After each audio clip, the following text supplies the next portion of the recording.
It's the most famous commune in India today. 27 acres of lush parklands, shaded walks, and outdoor restaurants.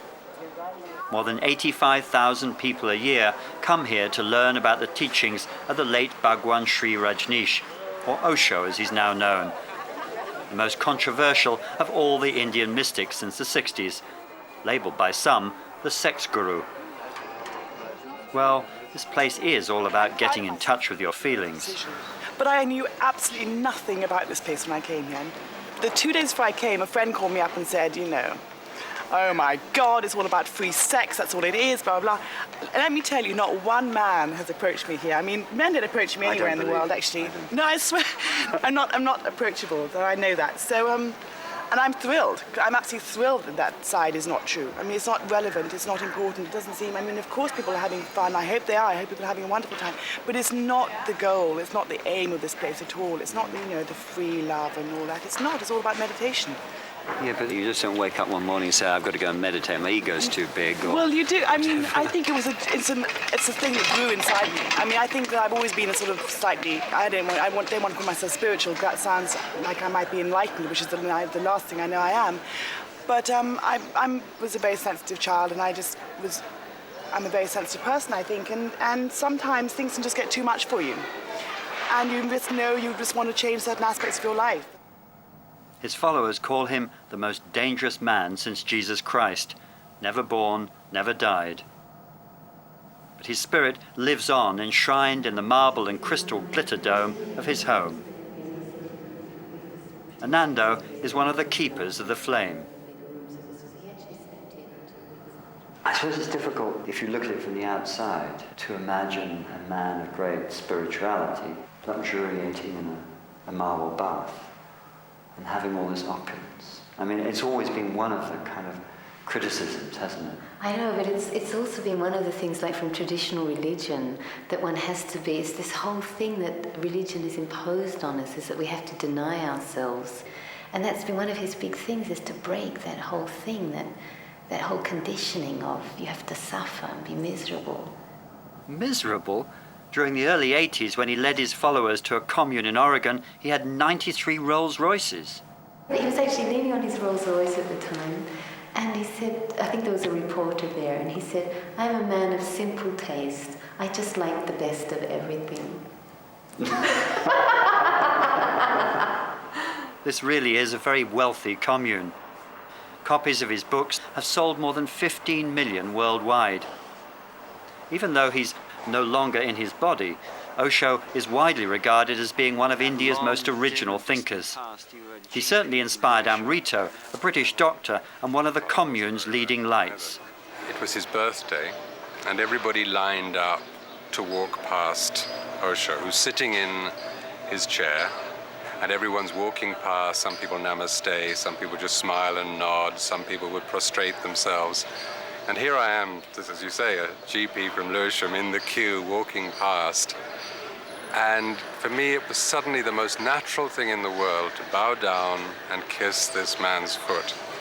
Everyone else you meet in the world, you shake their hand, they smile at you. There's some social contract in process, especially if they're famous people. They enjoy being made to feel more famous because you're providing ever more fuel for their ego. Nothing. A certain absence, an emptiness, yet a total delight in that emptiness was just... There was an individual like I had never seen before. This is a business, it's a big business. Isn't there a danger that you begin to lose the balance between the spirituality of what he had to say and what perhaps one can learn from sitting at his feet? Well, and this big 20th century kind of industry, religion. I mean, you're drawing you're using the word industry and marketing. I wouldn't use that word at all, and Osho would, in every way, object to this splitting of life into the spiritual and the non-spiritual, the sacred and the profane. You need to be rich on the inside, you need to be rich on the outside. That's his basic understanding.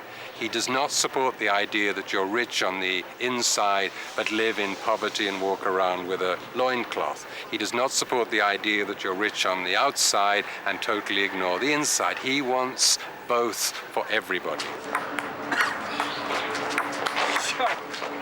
Oh, little miss. Ah!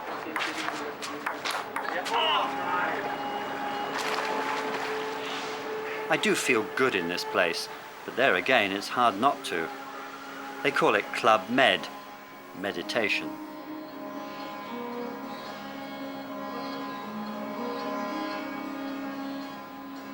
Sir Haj is a London stockbroker whose day-to-day life is all about profit and loss. If you're sitting behind a computer doing whatever else you do, making money in the city, one would think of going up the road to a health farm, but going to India to a commune, I mean, did you have a kind of a spiritual hole in your life or something that you realized was missing?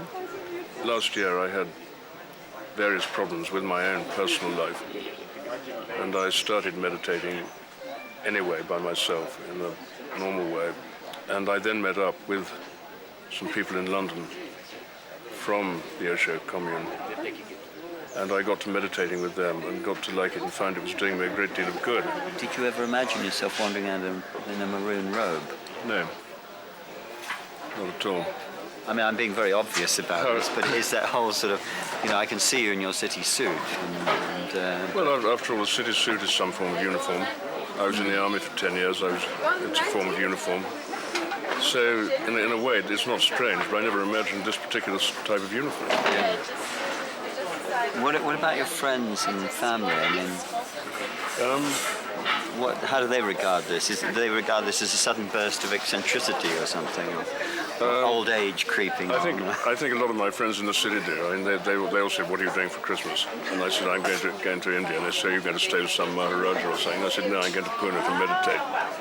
It's a good conversation stopper.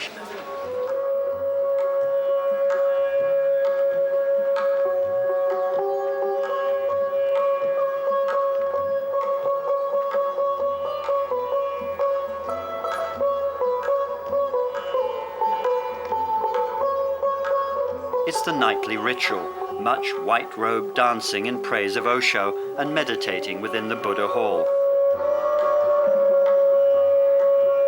India seems to bring out the spiritual in most travellers, or at least a feeling that something might be missing in their lives. If shaking hands with the Dalai Lama, going to bed with Krishna, or waving at Osho's empty chair helps fill that gap, then why not?